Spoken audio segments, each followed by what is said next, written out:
Hi and welcome to this video. This is the second Jupyter Notebook shortcuts video. If you haven't seen the first one, do check out the link in the description below where I go through more simple keyboard shortcuts. These 7 keyboard shortcuts are actually shortcuts that I wish I had known earlier because I always thought that Jupyter Notebooks are quite limited as I couldn't do the same things that I could do in a normal code editor. But it turns out I just hadn't done the research to find out the keyboard shortcuts that will actually make things so much easier. Alright, so let's dive right in. So today we'll be taking a look at the more complex shortcuts that you can use which involve multiple keys. The first one, which is very important for beginners, is how do we run code cells. Most of you will probably know about the Shift Enter. We can always use Shift Enter to run the current code cell, and it will take us to the next cell as well. But in other situations you might not always want this. Perhaps you just want to press Ctrl Enter. Ctrl Enter will run the cell and leave you at that position so that you can continue to edit the cell and not have your cursor jumping around to the next cell. One other option is if you want to continue to add on code cells. So let's say you are in the process of crafting your notebook, then you can press Option Enter will run the cell and it will give you a new cell for you to start editing right away.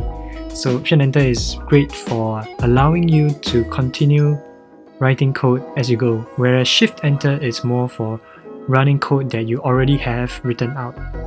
Next we have the Option key. So the Option key, I remember it as the key that allows me to deal with words very easily.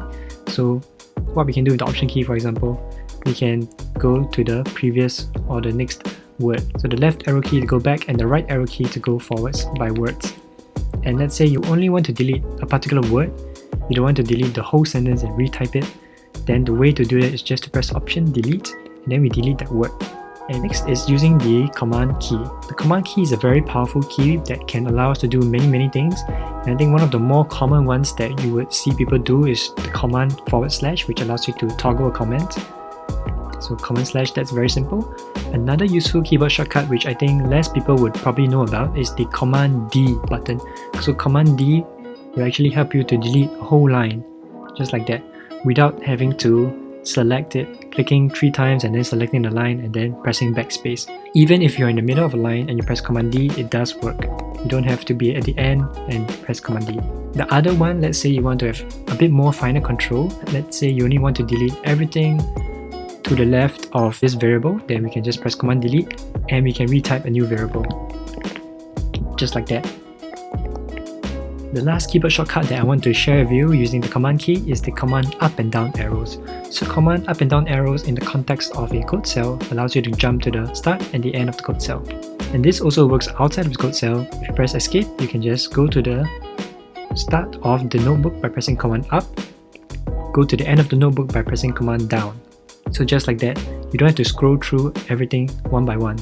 The next useful keyboard shortcut that you must know is the Exclamation Mark. Exclamation Mark allows you to run single line bash commands right in your notebook. So you don't have to have a terminal set up for you to run your commands. You can actually just run them within your notebook just by having the exclamation mark at the start of your code line. So just a simple one, you can do ls, list the contents in our directory, and we can go ahead and do more with that. For example, we can create a new file and do an ls again and we will see that we have the new file created. Take note that this exclamation mark is for a single line only, so every time you want to run a command you need to prepend the exclamation mark. And so you might think this is a bit troublesome. Let's say you have a much more complex operation to do, you don't want to have to keep typing the exclamation mark. There is a way around this, and that way is to use the magic commands using the %% symbols. And how that works is by just starting off the first line of your code cell with %% bash.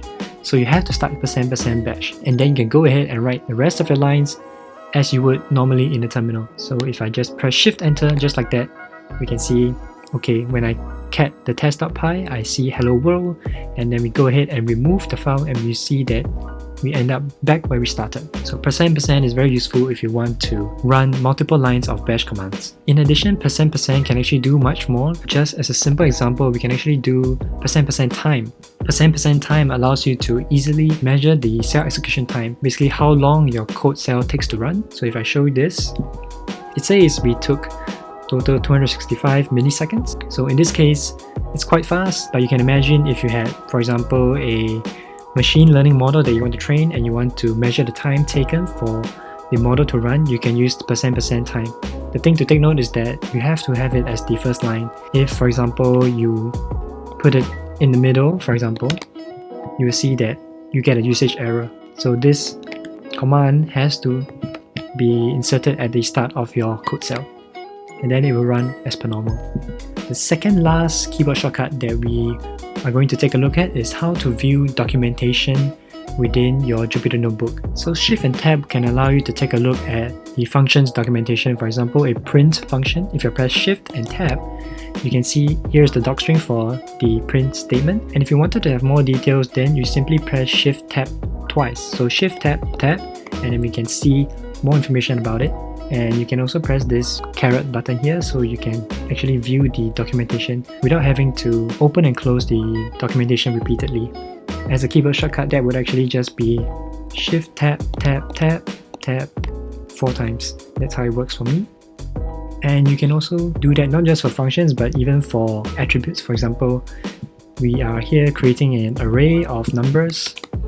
If we print the shape, it's 3, 3, and the element itself is this array. So let's say you want to figure out the shape. You don't actually have to go and print the shape. You can actually just type x.shape, and then you can do Shift Tab, and you can see, okay, the value of x.shape is 3, 3. And if you wanted to look at x itself, what is the value of x? That will be Shift Tab Tab. So we can see, if I do it slowly, Shift Tab only gives you some partial information, but if you wanted to expand the documentation, then you have to do Shift Tab Tab, and then you can see that the x is actually this array, and there's further documentation below. So that's how you view documentation using Shift and Tab. Last but not least, it's not really a keyboard shortcut, but it's more of clicking to allow you to reduce the amount of space that your code output takes up. Let's say we have printing the numbers from 0 to 99. You can see it's such a long piece of code, and you can imagine if we run the cells and then we reach this point, we have to keep scrolling and scrolling. If you wanted to shorten this process, all you need to do is to click the left panel over here. Click the left panel once, and then it will simplify everything. If you still think that this is a bit too much to read through and you find that you accidentally keep scrolling in this portion here, then what you can do is to double click, and then it will minimize even further. And if you want to view the output again, just click the 3 dots over here, and you will expand the output back to what it was originally. So I think the best solution would just be to press the left panel once, and this way is a balance between too much and too little information.